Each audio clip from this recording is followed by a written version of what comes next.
Usted vino aquí a Medellín con la cátedra Medellín-Barcelona, que es una cátedra que surgió como por el hermanamiento de las dos ciudades. ¿Qué piensa de ese vínculo de Barcelona-Medellín? Pues hay una cierta naturalidad en esta relación, Sí. ¿no? Porque son ciudades que comparten muchas cosas.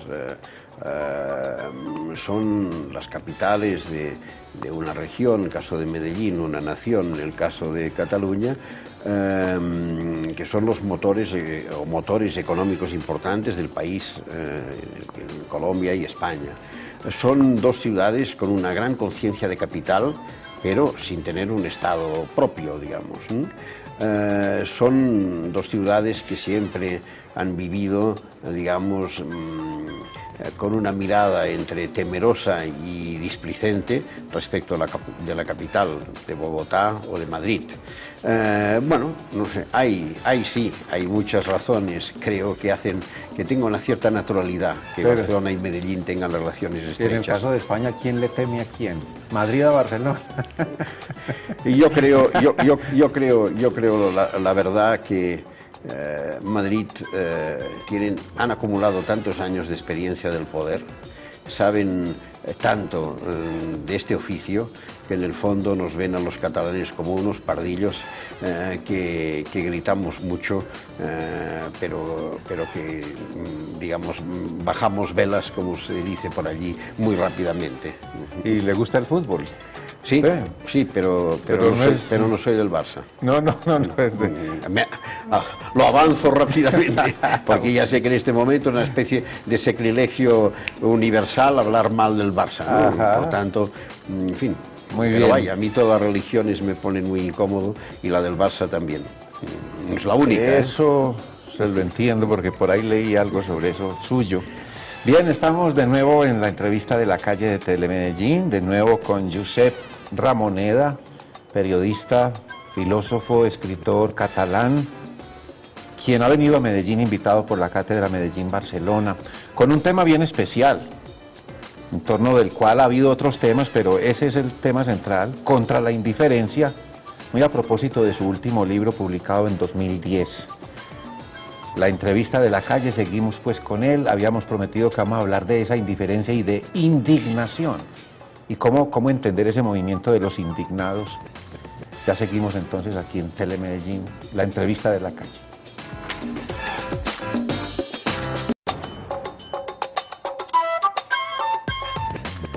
Bien, Josep Ramoneda, filósofo, escritor, periodista catalán, en la entrevista de la calle, autor del libro Contra la indiferencia, publicado en 2010. El mero título ya está hablando de una propuesta que apunta esencialmente ¿a qué, profesor? Bueno, apunta, a mi entender, a la necesidad de que la sociedad reaccione y se arme frente a una hegemonía ideológica que viene ya desde hace mucho tiempo, que empezó a formarse y empezó a crecer en los años 80 de la mano de Margaret Thatcher y Ronald Reagan, que tiende a una cierta desocialización de la sociedad, a una cierta apología de lo individual y de lo privado, a una cierta ruptura de las tramas comunitarias, ¿no? Y bueno, yo creo que esto ha generado una cultura de la indiferencia contra la que hay que reaccionar, digamos. Usted habla contra esa indiferencia que se da en Europa. ¿O cree que el mensaje puede llegar a todos? Sí, pero con maneras y con formas distintas, ¿no? Sí. Vivimos en unos tiempos, todo hay que decirlo, muy acelerados, ¿no? Una de las características del momento actual es que, fruto de las tecnologías de la información, sobre todo, el tiempo se ha acelerado y el espacio se ha cortado. Vivimos en un mundo más pequeñito y con movimientos más rápidos sobre él. Y esto creo que no es nada banal, que es muy importante, y creo que acabará y debe tener ya consecuencias antropomórficas, es decir, que puede condicionar a la misma bestia humana. Es decir, estamos preparados para vivir realmente al ritmo en que parece que nos llevan las tecnologías de la información. Yo creo que esto provocará mutaciones en el propio ser humano, ¿no? No es nada nuevo, ha pasado en otros momentos de la historia de la humanidad. Una de las razones del progreso humano es que la cultura tiene mucha más capacidad adaptativa que la naturaleza. Si evolucionásemos solo por la lógica natural, sin la intervención cultural del hombre, estaríamos muy lejos del progreso que se ha ido consiguiendo a lo largo de la historia, ¿no? Por tanto, la capacidad de adaptación y de encontrar soluciones, de avanzar es grande, la aceleración es grande. Por tanto, afirmar cualquier cosa con cierta rotundidad es extremadamente peligroso en los tiempos que corren, porque de pronto puede salir de alguna parte alguna sorpresa, ¿no? ¿Quién iba a decir que a principios del año pasado estallarían los países del mundo árabe? Y estallarían absolutamente, por razones absolutamente opuestas al discurso oficial que había sobre el mundo árabe. Según Occidente había querido creerse, en el mundo árabe había una fuerza imponente que se llamaba Al-Qaeda, que tenía a todo el mundo cautivo y que amenazaba a Occidente. Hubo gente competente y sensata que avisó. Y tejido sobre un fundamentalismo de piedra, pues de hierro. Exacto. Olivier Roy, otros intelectuales avisaron hace tiempo, no se equivoquen, Al-Qaeda representa muy poco en el mundo árabe. Al-Qaeda no ha conseguido conquistar ni una provincia en el mundo árabe. Al-Qaeda es un fenómeno que no tiene la menor posibilidad de unificar el mundo árabe, pero había un reiterado discurso diciendo la gran amenaza, la gran amenaza. De pronto resulta que nos habíamos creído una inmensa mentira, porque las sociedades de una serie de países, Túnez, Libia, Egipto, Yemen, Siria, Irán, se lanzan a la calle. Al-Qaeda no está en ninguna parte, no participa del juego para nada, y simplemente reclaman que los regímenes dictatoriales caigan y que puedan entrar en unos regímenes con mayores libertades y con mayores oportunidades, ¿no? Pero esos son hechos de no indiferencia.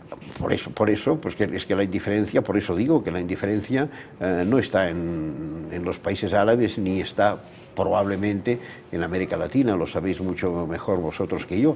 La indiferencia está principalmente en Europa, en el momento presente, ¿no?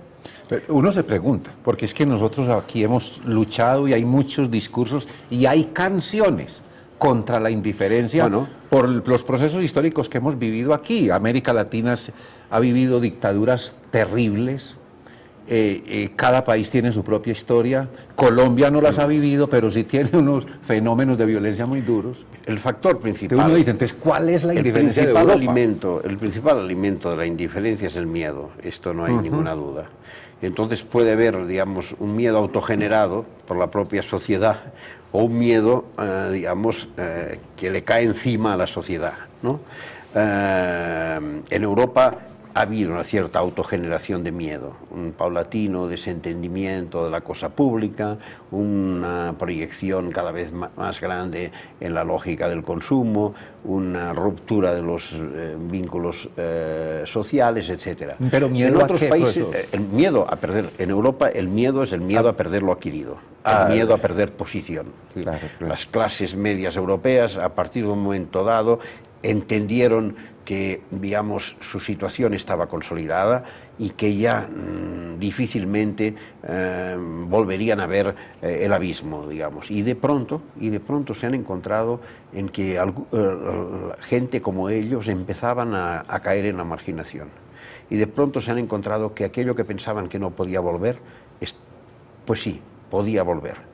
Y de pronto Europa se ha encontrado en algo que se pensaba que ya no volvería, que es la distinción entre integrados y marginados. Y esta es la causa del miedo. Pero puede haber muchas otras causas del miedo, por ejemplo, la terrorización por la violencia, evidentemente. La violencia genera miedo y genera un tipo particular de indiferencia que nosotros lo hemos visto en el País Vasco. Genera una indiferencia que es que probablemente tiene algo de reacción instintiva de supervivencia, ¿no? Pero es, por un lado, el deseo de apartar la mirada de las víctimas, por miedo a sentirse, digamos, como ellas, digamos, ¿no? Por miedo a sentir que aquello también te puede pasar a ti. Y por otro lado, por esta misma razón, la violencia genera cobardía, indudablemente, genera una cierta tendencia a no meterse en líos porque no fuera que a mí también me tocara. Es uno de los grandes. ¿Por qué llamamos terrorismo? Llamamos terrorismo porque, ¿cuál es el objetivo del terrorismo? Aterrorizar a la población. Aterrorizar a la población es una manera de despolitizarla, de convertirla en servidumbre, de acobardarla, ¿no? Por tanto, hay muchas matizaciones de la palabra indiferencia, ¿no? ¿Y cuáles pueden ser esas consecuencias, por ejemplo, en el caso de Europa? Las más grandes consecuencias de esa indiferencia si se mantiene, si no se lucha contra ella. Yo he dicho alguna vez que a mí lo que me preocupa es que Europa pudiera evolucionar, pudiera perder su vitalidad democrática, que en algunos momentos tuvo, y evolucionar hacia una especie de totalitarismo de la indiferencia. El totalitarismo es cuando se llega al punto de que no hay alternativa posible. ¿Y cómo se expresaría ese totalitarismo? Bueno, evidentemente sería un totalitarismo light, afortunadamente, y mucho menos dramático que los otros totalitarismos que hemos tenido en Europa en el siglo XX, ¿no?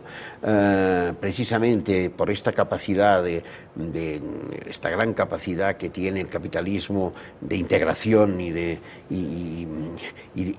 asumir y asimilar las más grandes contradicciones, bueno, es perfectamente imaginable una situación en la que se vaya consolidando la idea de que no hay alternativa, de que la política tiene poco sentido porque finalmente quien gobierne se hace lo mismo, y que así se vaya desdibujando todo lo que es, digamos, la conflictividad, la tensión social, con su dimensión creativa, productiva y tal, ¿no? Cal Polanyi decía que siempre que la economía se impone a la política, el fascismo llama a la puerta. Bueno, pues esta vez probablemente también pueda ocurrir una cosa parecida, pero será otro fascismo. Será otro fascismo más parecido al berlusconismo que al fascismo de Mussolini, ¿no? Para poner un ejemplo italiano, un fascismo más de consolidación de los privilegios de los que tienen más, despolitización general de la sociedad, control por la vía de la manipulación de los grandes medios de comunicación, control de la sociedad y pérdida de calidad de la vida colectiva, ¿no? Y esto es lo que yo le llamo en algún momento totalitarismo de indiferencia. Si percibo bien, usted propone que contra esa indiferencia pues habría que hacer un revolcón cultural, moral, político, y en lo moral, dice usted, hay que indignarse. Es la indignación. ¿A eso responde el movimiento Indignados, por ejemplo? Sí, yo con esta idea de relacionar moral e indignación quería decir fundamentalmente una cosa, ¿no? Que la reacción moral está muy bien y es muy positiva, y es verdad que se necesita recuperar la idea de que no se puede reducir los valores morales de una sociedad a enriquecerse más o menos, ¿no? Pero una reacción moral sola no es suficiente si no tiene transformación política. Y esta es un poco la cuestión de la indignación. La indignación está muy bien, es un paso previo, y probablemente sin indignación no habrá nunca respuesta política. Pero la indignación sin respuesta política es insuficiente.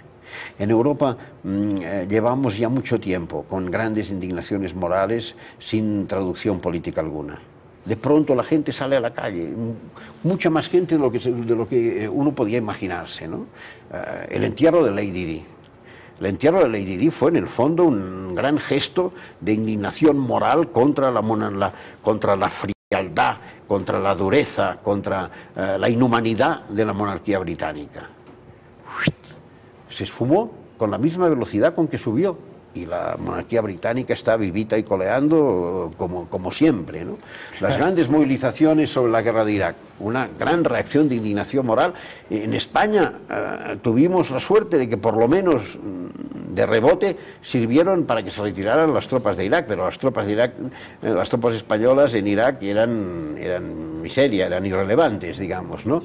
La gran indignación moral en muchos países europeos no sirvió ni para cortar un año la guerra de Irak.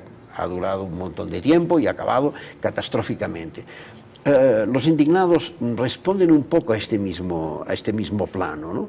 Es evidente que una sociedad como la española, con un 43% de paro juvenil y con una edad de emancipación de los hijos, de salida de los hijos de la casa de 30 años, es terrible. Esto es matar una generación.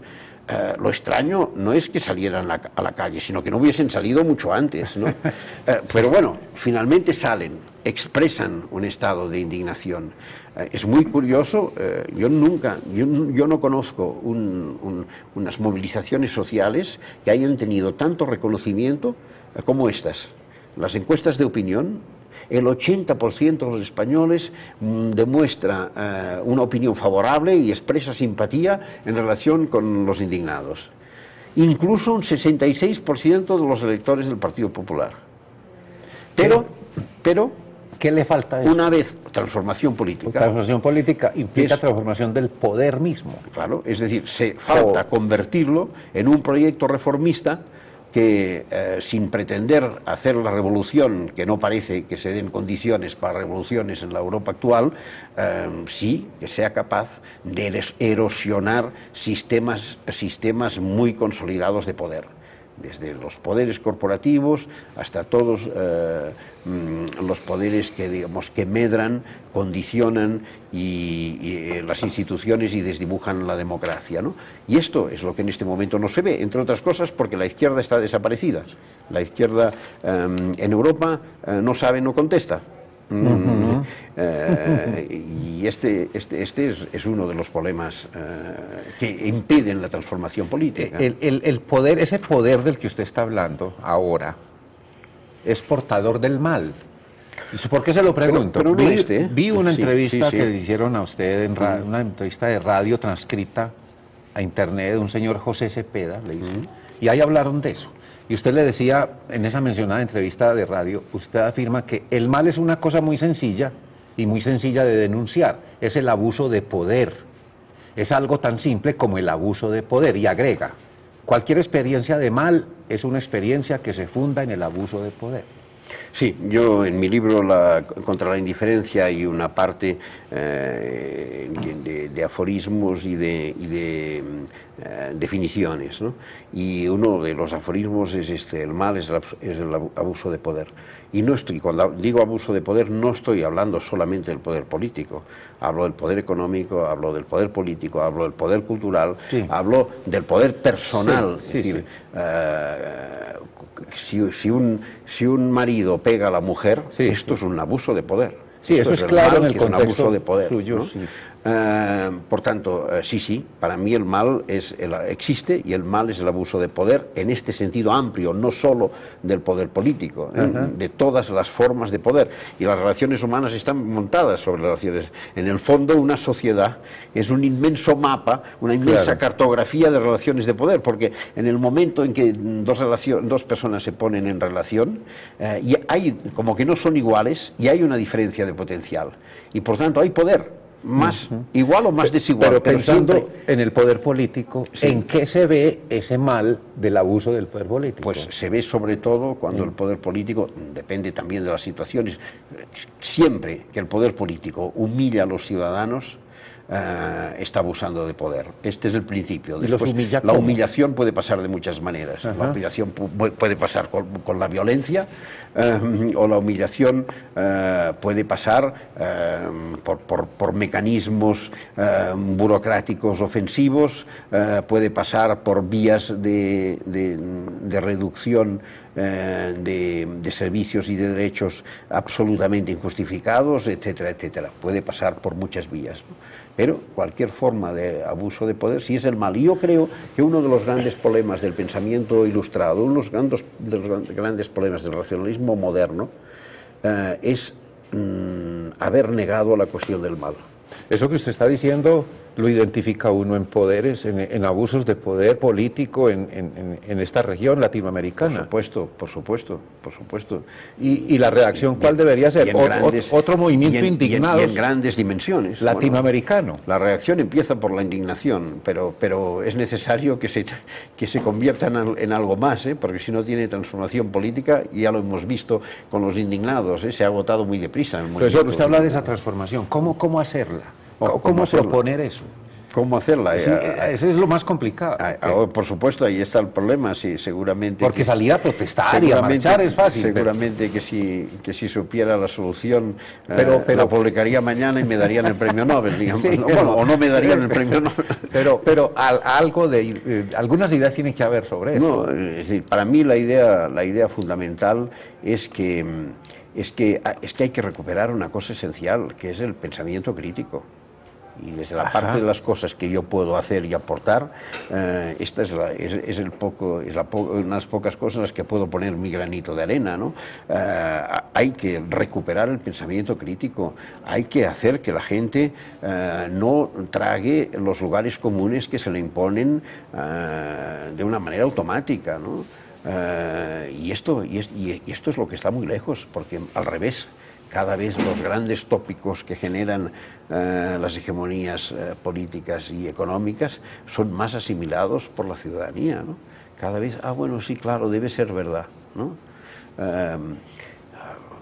Perdimos la cabeza, hicimos una gran fiesta, ahora tenemos que pagarla. Y todos calladitos aceptando que nos recorten los salarios, que nos recorten los derechos, etcétera, etcétera, y sin reclamar responsabilidades para los causantes de la crisis, que esto es lo más extraordinario, ¿no? Me hizo pensar en algo que nos decía Sabater en este mismo programa, la última vez que vino Fernando Sabater, él decía, uno siempre se subleva contra la ley, que ahora deberíamos sublevarnos para que la ley se cumpla. Por supuesto, sublevarnos para que porque la ley se cumpla, porque estamos en una situación derivada de este hecho que decíamos, de que el poder económico se ha impuesto sobre el poder político y que por tanto el poder económico es el que tiene la capacidad normativa social, la que establece culturalmente qué es bueno y qué es malo. Por eso las librerías americanas están llenos de libros que nos enseñan a comportarnos a partir de la cultura del management. Por eso todo lo gestionamos la familia, gestionamos el trabajo, gestionamos los hijos, gestionamos los divorcios, gestionamos las peleas, todo lo gestionamos hoy en día, ¿no? Precisamente por eso, en este momento estoy de acuerdo con Fernando, la ley es la arma de los que no tienen poder, pero claro, para que sea así, las leyes tienen que realmente ser promulgadas con una base realmente democrática, porque si no, las leyes acaban beneficiando específicamente a los que tienen más, y por tanto, si nos plantamos en defender la ley a toda costa, porque es la única arma que tenemos, quizás estamos defendiendo una ley que nos perjudica más a nosotros, ¿no? Profesor, finalmente, mire, ese movimiento de indignados que se puede pensar en muchas situaciones del mundo entero para diferentes o muy parecidas circunstancias, lo que necesitaría es, para que se logre esa transformación, es como ponerlo en un centro ético.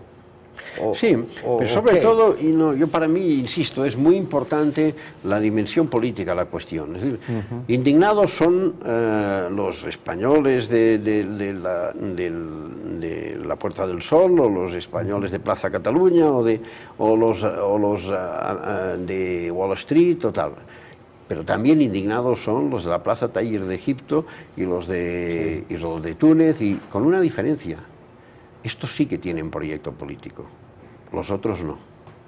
Estos sí que tenían una idea política, derrocar un régimen y luchar por unas libertades y por unos derechos. Que después, de momento, unos cuantos regímenes ya han caído. Que después las cosas se complicarán, evidentemente. El mundo no es jauja, el mundo es muy duro y el happy end no existe.